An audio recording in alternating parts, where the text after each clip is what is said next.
Performance reviews, ongoing performance management.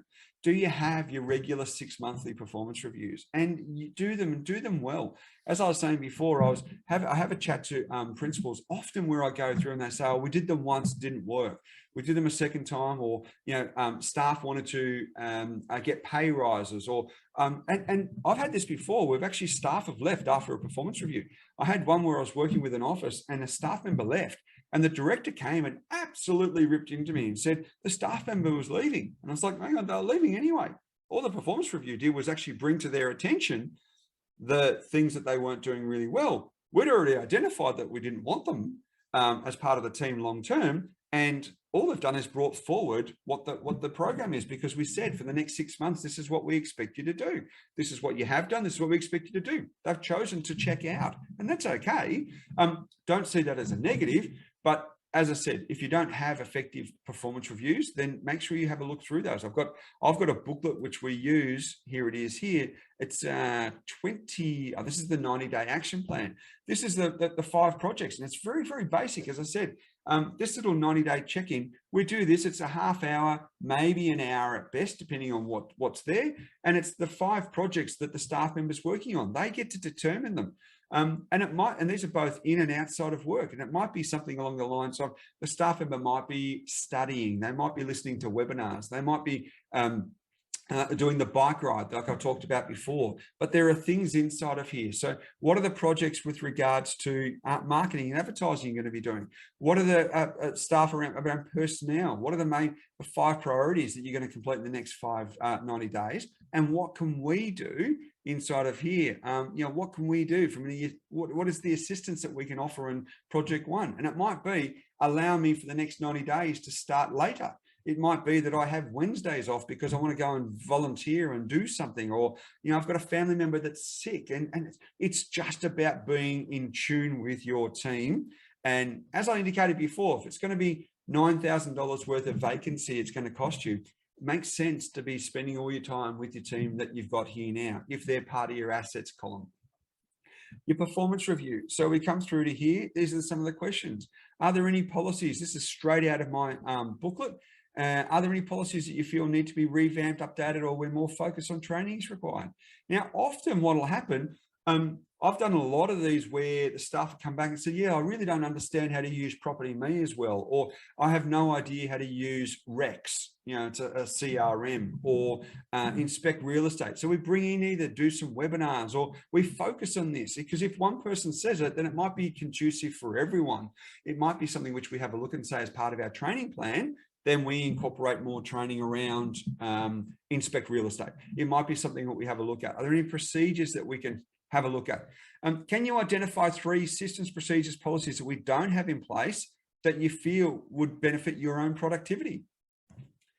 That's a great question to be able to ask the staff, because then they're actually telling you what they need inside of the processes. Often what will happen is when I'm sitting there doing the reviews, I'll look at that and go, oh, we already have that. Did you know that we already have that sitting inside of Trello? Oh, I didn't know that. Oh, here it is here. Did you know, or if we didn't have it, let's write it. Then it becomes the employees actually then starting to construct our training program. Then what we do is we do a rating here so we don't end up in confrontation. So here's the booklet inside of here. So let's just have a look at communication. This question here, so question 42. Verbal and written communication with clients is effective and concise. So the employee would already fill in. What do they think? So 1, they're outstanding. 2 is good. 3 is acceptable. 4 less than acceptable. 5 is poor. Then they write a little note.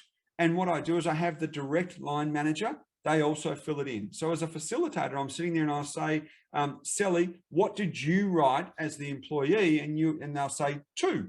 And then I'll say to the manager, Mary, what did you write? And you say 4. I'll say, well, Mary, why did you write 4? And then we'll just explain what the differences are. Then I'm able to then say to Sally, well, Sally, does that make sense? These are the areas that you need to work on. So rather than me going in there and absolutely hammering a staff member, we sit and we go through, and this is the best way to get the best performance out of the staff. So it is a performance review. It's not a tell the person off. It's not unloading on them. I'm not trying to get all the things off my chest that I don't like about them. Performance review management. Refer to the original description. It's about 2 to 3 hours. Create an environment of two-way feedback. Make sure that staff can actually give you feedback. The check-ins, 30, 60 minutes. Never surprise staff with booking a review.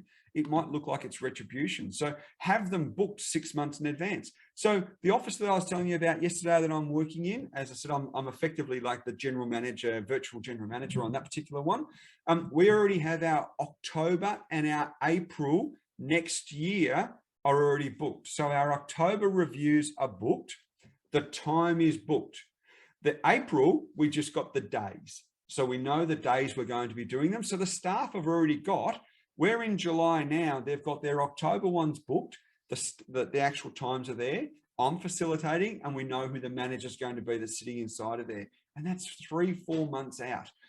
They've been booked in their October diary since April.